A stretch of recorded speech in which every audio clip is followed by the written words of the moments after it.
নবুয়তি দিয়েছিল, শুনেন মন দিয়া, আমার রাসূলের নবুয়তিটা একটু ভিন্ন ছিল, সবাই যাই বলিয়া। কারণ এক এক নবীকে আল্লাহ এক এক জায়গায় নবুয়তি দিয়েছেন। মুসা নবীকে নবুয়তি দিয়েছে তার হাতের লাঠির মধ্যে। হাতের লাঠিটা যখন হাত থেকে মাটিতে ছেড়ে দিত তখন এটা একটা সাপ হয়ে যাইত। আবার যখন মুসা নবী ওই হাতে দিয়া লাঠিটা ধরতো তখন আবার সেটা লাঠি হয়ে যাইত। যেই লাঠি দিয়ে নীল দরিয়ার মধ্যে আঘাত করেছিল আর মুসা নবীর জন্য নীল দরিয়ার পানি দুইটা ভাগ হয়ে একটা রাস্তা তৈরি হয়েছিল।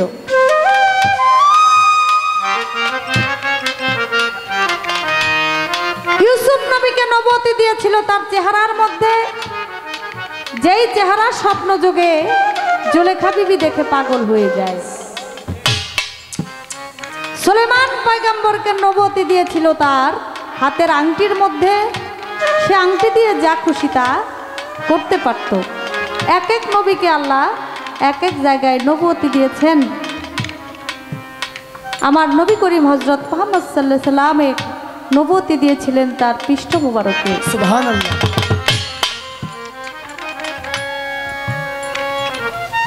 যেটা কারো সাথে তুলনা হয় না, মোহরে নবুয়ত, সেই নবুয়ত সম্পর্কে আলাপ আলোচনা করব। আমার কাছে প্রশ্ন রাখে, রুহানি জগতে আমার আল্লাহ পাক রব্বুল আলামিন সমস্ত নবী ওলি পীর পয়গাম্বর সবার রুহানি নিয়া সেখানে কালেমা পাঠ করেছিলেন। রুহানি জগতে যদি কালেমা পাঠ করে থাকে তাহলে দুনিয়াতে আইসা আদম নবীর কালেমা বানায়, ঈসা নবীর কালেমা বানায়, মুসা নবীর কালেমা বানায়, এক এক নবীর কালেমা বানায় তারা নিজেরা পাঠ করে। কারণটা কি?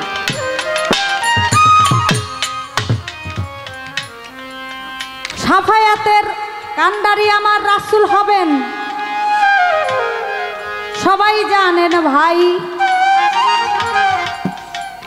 আমার আল্লাহ দুনিয়াতে পাঠাইলেন, সে প্রথম সবার শেষে আসছেন। তাই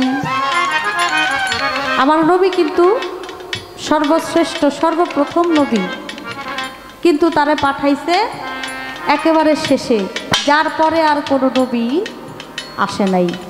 এটার চিন্তা ভাবনা আমার আল্লাহ পাক রব্বুল আলামিন এটা আগেই করে রেখেছেন। যারা বলতেছেন যে নিজে কালেমা বানাইছে তাদের কোনো ক্ষমতা নাই যদি আল্লাহ তাদেরকে আদেশটা দেয়, কারণ তারা তো আল্লাহর নবী।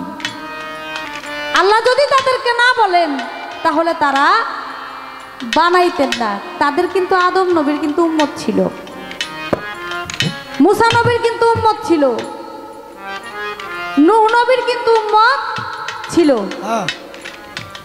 তাদের কালেমাটা তারা এর জন্য বানাইছে তাদেরকে যেন মানুষ বিশ্বাস করে তাদের দিনে আসে। নূহ নবীকে আমার আল্লাহ পাক রব্বুল আলামিন শরীয়তের নবী বানাইছে। নূহ শব্দের অর্থ রোদনকারী। তিনি এত কান্নাকাটি করছে, আমার আল্লাহ তারে খুশি হয়ে শরীয়তের নবী বানাইছে। কিন্তু দেখা যায় একদিন নূহ নবী দুই হাত তুলে বলে, আল্লাহ আমার কথা তো কেউ শুনে না, আমার কালেমা কেউ পড়ে না, আমার দিনে তো কেউ আসে না। আমার আল্লাহ বলে, তোমার দিনে যদি কেউ না আসে তুমি একটা বড় করে নৌকা বানাও। এই কথাটা কিন্তু বাজান আপনারা সবাই জানেন। যারা তোমার দিনে আসবে যারা তোমার কালেমা পড়ে তোমার দিনে আসবে তারাই রক্ষা পাবে।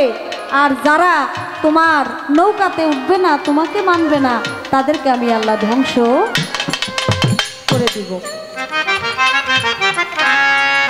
সব নবী কিন্তু আমার নবীকে মানছে এবং জানছে কিন্তু তারপরেও আমার নবী করিম হযরত মুহাম্মদ সাল্লাল্লাহু আলাইহি সাল্লাম সবার শ্রেষ্ঠ, কিন্তু তারপরেও ঈসা নবী বলেন, মুসা নবী বলেন, আদম নবী বলেন, ইব্রাহিম খলিলুল্লাহ বলেন, তারা নিজেরা কালেমা এটা বানাইয়া তাদের নিজের দিনে মানুষদেরকে নিজের কাছে আনছে, নিজের উম্মত বানাইছে, নিজের দিনে আনছে। নবীর প্রতি যে একটা বিশ্বাস, সে বিশ্বাসটা আদায় করছে।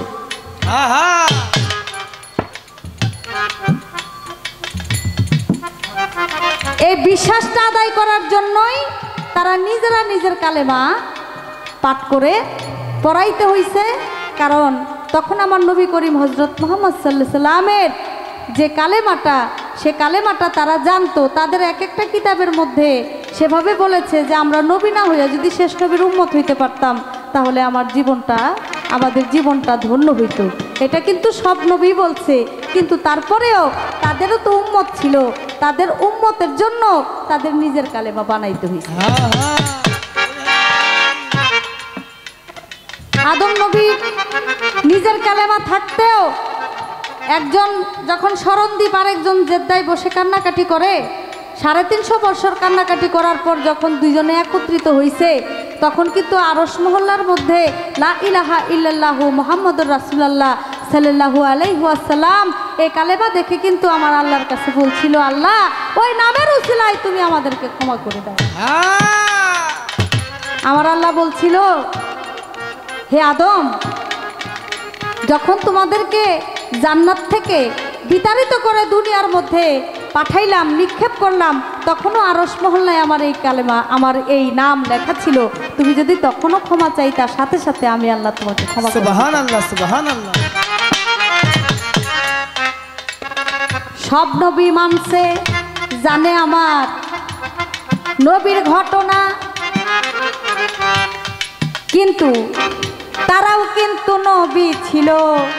আল্লাহর নবী, আল্লাহ করছে ঘোষণা তাদের উম্মতদেরকে দিনে আনার জন্য।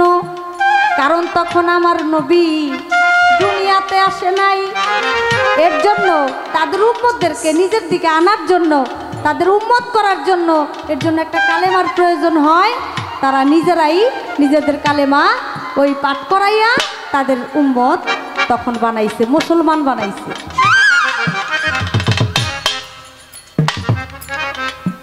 আচ্ছা, আমি আপনার কাছে একটা কথা, এখান থেকে আমি যদি কথাটা ভুলে যাই, এর জন্য আমি আপনার কাছে কথাটা আগেই জানতে চাই।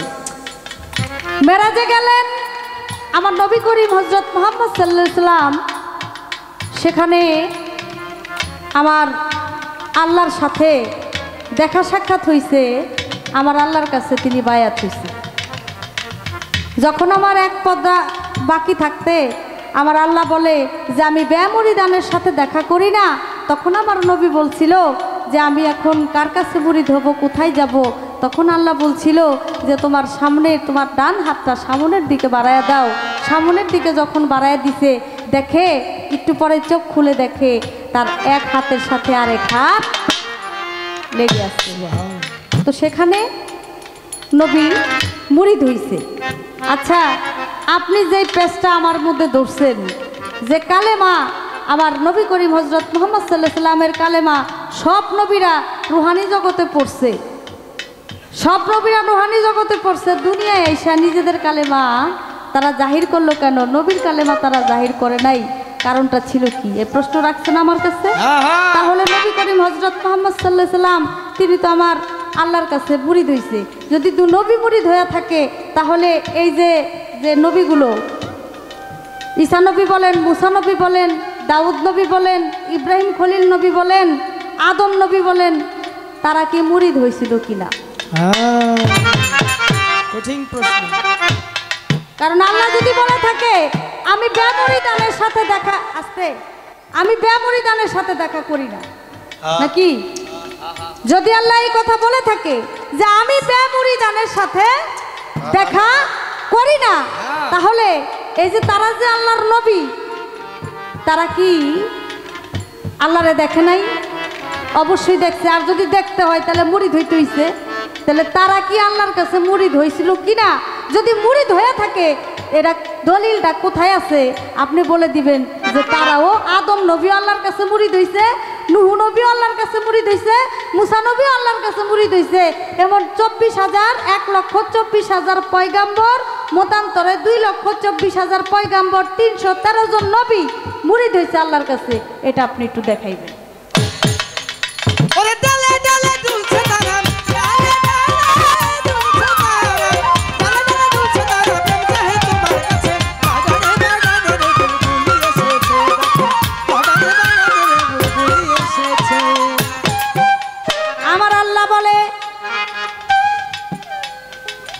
রাসূল আল্লাহ আমার নবী বলে লা ইলাহা ইল্লাল্লাহ, কিন্তু বর্তমানে দেখা যায় ফরজ বাদ দিয়াই সুন্নত, সুন্নত বাদ দিয়াই ফরজ কেটাই না নেই। বলে আল্লাহকে পাইলে আর কোনো কিছুর দরকার নাই, এইরকম কিছু লোকে যাই কইয়া নাকি আল্লাহরে পাইলে নবীর দরকার নাই, এইরকম কিছু লোক বলে। সুন্নত রাইখা ফরজ দিয়ে টানাটানি করে, কারণটা কি? কারণটা তো বন্ধনার আসরে আপনি বলে গেছেন। কিছু কিছু লোক, কিছু কিছু মানুষ তারা আমার নবীকে বলে নবী নূরের তৈয়ারি না, নবী মাটির মানুষ, নবী নূরের নবী না, এরকম কিছু কথাবার্তা মানুষ বলে। নবীর যখন দুরূদ শরীফ পড়ে তখন দাঁড়ায় আর নবীর কিয়াম করে না। আবার নবীকে মাটির মানুষ বলে, আবার নবীকে নিজের বড় ভাইয়ের সমতুল্য মনে করে, নাউজুবিল্লাহ মিন জালে। এই কথা তো আপনি বলে গেছেন। যারা ফরজ থুইয়া সুন্নত থুইয়া ফরজ নিয়ে টানাটানি করে তারা তো ওই দলের লোক।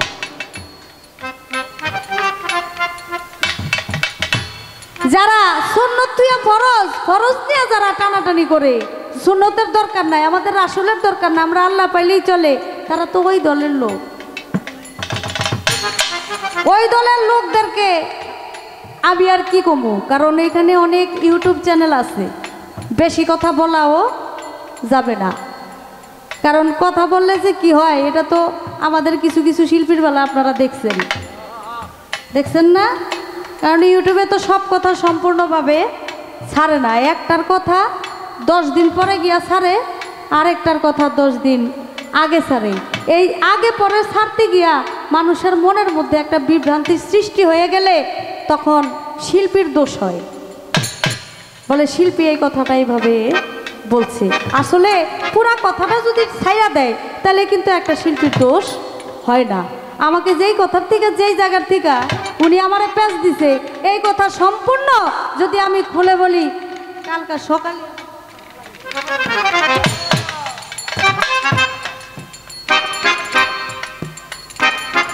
তাহলে সব কথা বলা যাবে না।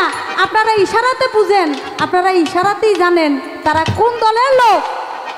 তারা ওই দলের লোক যারা এই কথা, সালম ভাই যে কথা বলে গেছে, যারা এরকম কথাবার্তা বলে, এরকমভাবে চলাফেরা করে, নবীকে সম্মান করে না, তারা হলো ওই দলের লোক। ভাই ওই দলের কথা আমার কাছে জিজ্ঞাসা করে লাভ নাই। আপনি আমার পালা দিছে নবুয়ত, পারলে নবুয়ত সম্পর্কে আমার কোনো কিছু জিজ্ঞাসা করে, নবুয়ত সম্পর্কে কথা না জিজ্ঞাসা কইরা নবীর ওই নবী কেন, অন্য নবীরা কেন কালেমা পড়লো না, অন্য কে কি করলো না, এটা তো